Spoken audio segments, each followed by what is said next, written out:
मनुष्य को दी है। तो हर मनुष्य का ये फर्ज बनता है, जितने भी पेड़ पौधे वनस्पति है भैया, इनको ज्यादा से ज्यादा लगाए, इनका संरक्षण करे, और जितने भी पशु पक्षी जीव जंतु है इनकी रक्षा करे, न कि इनको मारे काटे और खाए। अब जो कोई मनुष्य चोला मिल जाने के बाद गुरु की शरण में जाकर ये 3 कार्य करता है, भक्ति का कार्य करता है, सेवा का कार्य करता है, परोपकार का कार्य करता है, भाइयों बहनों, वो जीते जी इंसान मुक्त है। और जब शरीर छोड़कर जाएगा, सहज में ही परमात्मा में सदा सदा के लिए मिल जाएगा, उसका जन्म मरण मुक्त हो जाएगा। अब जो लोग मनुष्य चोला मिल जाने के बाद ये 3 कार्य नहीं कर रहे हैं, ऐसे लोगों के लिए एक भजन के अंदर कहा गया है, तूने हीरो सो जन्म गवायो, भजन बिना बावरे। बावरा कहते हैं पागल को। तो क्या कह रहे हैं, तूने हीरो सो जन्म गवायो, भजन बिना बावरे। कदे ना बैठो सत्संगत में, कदे ना प्रभु गुण गायो। अरे मरमर पछियो बैल की नाई, संग कछु नहीं आए रे प्राणी, हीरो सो जन्म गवायो। बहन जी बात मत करिए आप, बहन जी सत्संग में बात नहीं करते हैं। सत्संग में बात क्यों नहीं करते, जरा ध्यान से सुनना आप। मैं मना करता हूं कोई भी सत्संग में बात करता है तो इसके लिए कहा गया है कि सत्संग में बात करे कोई और, बात दोषी जीव को नहीं, 3 लोक में ठोर। इसलिए भैया हाथ जोड़ के निवेदन है, अगर किसी को बात करनी है तो यहाँ से उठकर चले जाओ, बात करके वापस आ जाओ, लेकिन सत्संग में बात नहीं करनी है। तो देखिए आगे क्या कह रहे हैं, कदे ना बैठो सत्संगत में, कदे ना प्रभु गुण गायो। अरे मर मर पछियो बैल की नाई, संग कछु नहीं आए रे प्राणी, हीरो सो जन्म गवायो। आप देखिए हर इंसान की एक आदत है, जब तक जिएगा क्या करेगा, अपने घर परिवार, मकान, दुकान, जमीन, जायदाद, धन संपत्ति, जिंदगी का सारा समय इसी में लगा देगा, लेकिन कभी भी विवेक नहीं लगाता, कभी भी विचार नहीं करता कि भैया संसार की ये कोई चीज मेरे साथ जाने वाली नहीं है। अब सवाल ये आ रहा है कि अगर ये संसार की कोई चीज मेरे साथ नहीं जाएगी तो भैया कोई ऐसी चीज हमारे साथ जाएगी। हाँ भाइयों बहनों, जो हम मालिक को याद करेंगे वो याद रूपी दौलत हमारे साथ जाएगी, उसी याद रूपी दौलत के द्वारा हम भवसागर से पार होंगे। जो बोल भलाई के कर्म हम करेंगे वो हमारे साथ जाएंगे। आप देखिए शरीर छूट जाने के बाद जो इंसान कर्म करता है उन्हीं को याद किया जाता है, और इस शरीर से जो सत्कर्म के कार्य कर लेते हैं बस वही इंसान के साथ जाता है भैया, बाकी साथ में कुछ भी नहीं जाता है।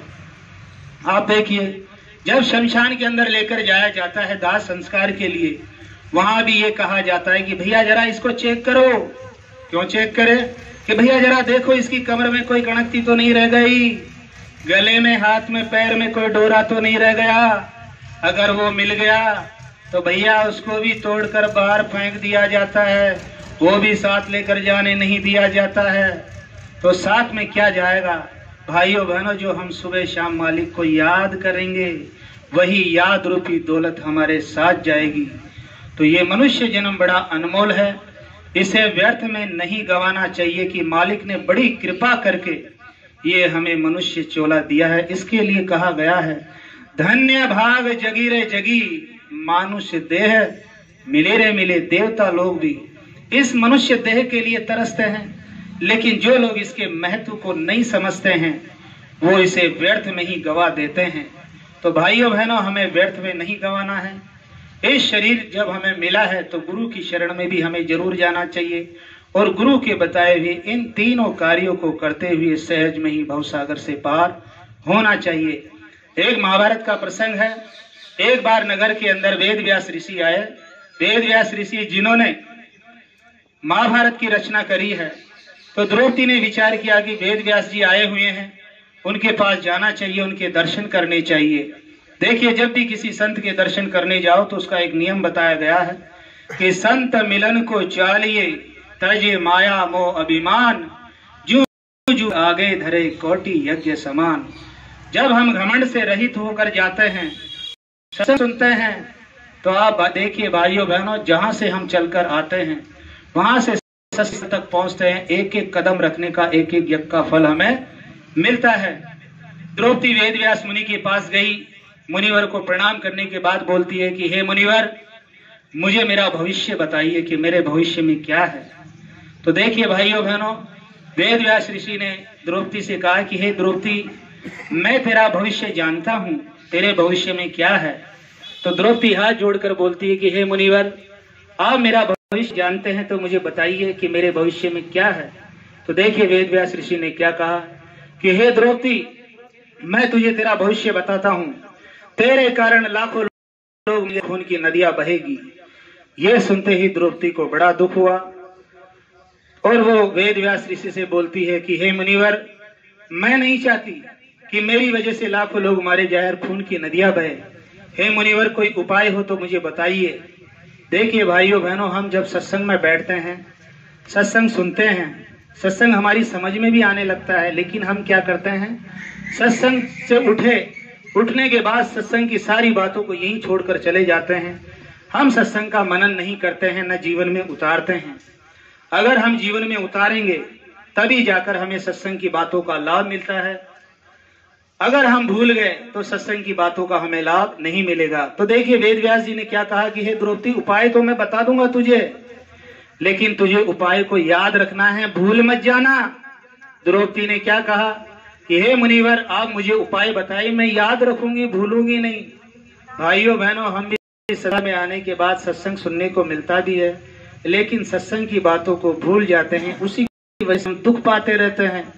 भैया, दुख पाने की कोई जरूरत नहीं है, बस हमें सत्संग की बातों को जीवन में अपनाना है, उसके बाद तो सुख ही सुख है।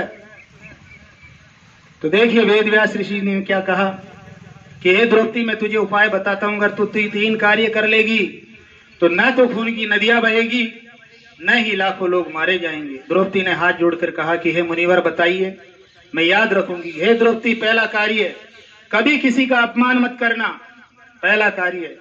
हे द्रौपदी, दूसरा कार्य, अगर कोई अपमान कर दे तो द्रौपदी तुझे उस पर गुस्सा नहीं होना है। तीसरा कार्य द्रौपदी, किसी ने तेरा अपमान कर दिया, तुझे गुस्सा भी आ गया, तो हे द्रौपदी, बदला लेने की मत सोचना। अगर तू ये 3 कार्य कर लेगी, मेरी बात को याद रखेगी, भूलेगी नहीं, तो हे द्रौपदी, फिर न तो खून की नदियां बहेगी और न लाखों लोग मारे जाएंगे।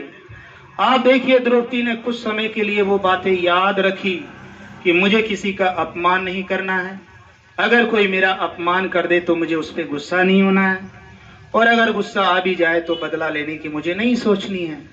लेकिन कुछ समय बाद ही वो उन सारी बातों को भूल गई।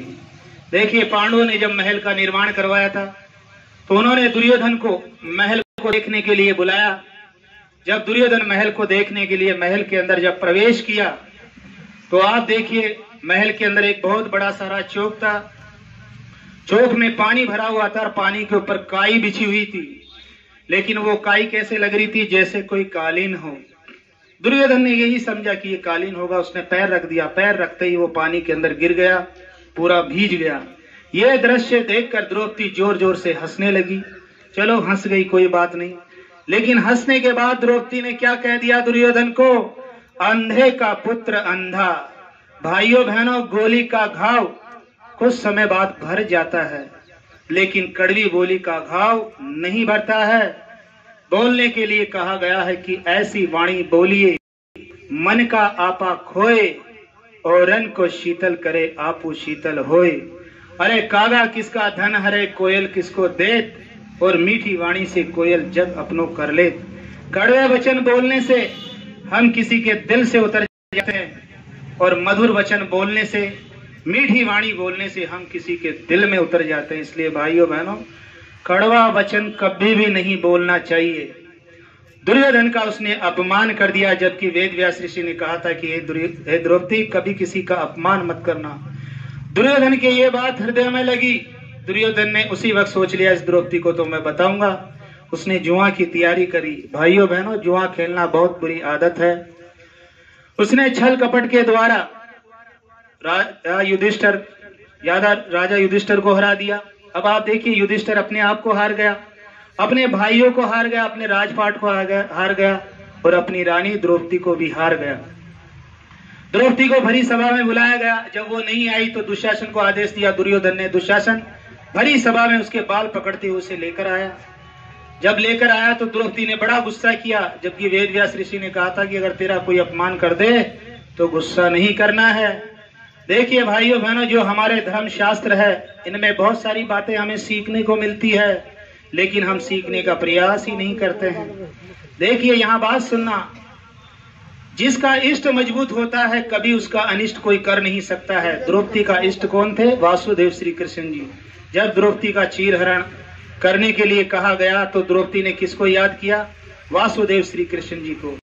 और कृष्ण जी ने द्रौपदी की लाज रखी। तो भाइयों बहनों, हमें भी हमारे जीवन में किसी को जरूर बनाना चाहिए, क्योंकि जिसका इष्ट मजबूत होता है उसका कभी भी अनिष्ट नहीं। उसके बाद द्रौपदी ने क्या कहा भरी सभा के अंदर की? है दुशासन, तू मेरे बाल भरी सभा में खींचता हुआ लेकर आया है। अब मैं इन बालों को खुला जब तक रखूंगी जब तक कि तेरी छाती उसे मैं इन बालों को धो नहीं लेती। जो वेद व्यास ऋषि ने मना किया था कि ये द्रौपदी तुझे गुस्सा बदला लेने की मत सोचना, उसने बदला लेने की भी ठान ली। इसी कारण क्या हुआ? महाभारत का युद्ध हुआ, खून की नदियां बही और लाखों लोग मारे गए। भाइयों बहनों, ये प्रसंग कहने का आशय यही है, जिस मनुष्य को ये चाहिए कि मेरे जीवन में सुख शांति रहे, मेरे जीवन में प्रेम आनंद रहे, तो भाइयों बहनों ये तीन बातें हमें जीवन में जरूर अपनानी पड़ेगी। हमें कभी किसी का अपमान नहीं करना है। अगर कोई हमारा अपमान कर दे तो भैया मूर्ख समझकर उसको छोड़ देना है।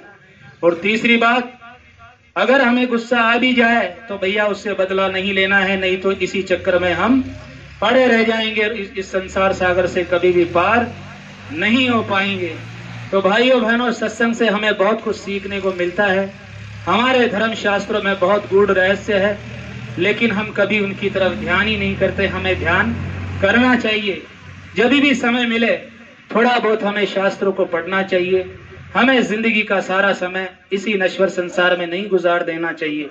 कहा गया है कि जब तक है जिंदगी फुर्सत न मिलेगी काम से, अरे कुछ ऐसा समय निकालो जो प्रीत लगे मालिक के नाम से। मुक्ति का कोई जतन कर लेना और रोज थोड़ा थोड़ा मालिक का भजन कर लेना। देखिए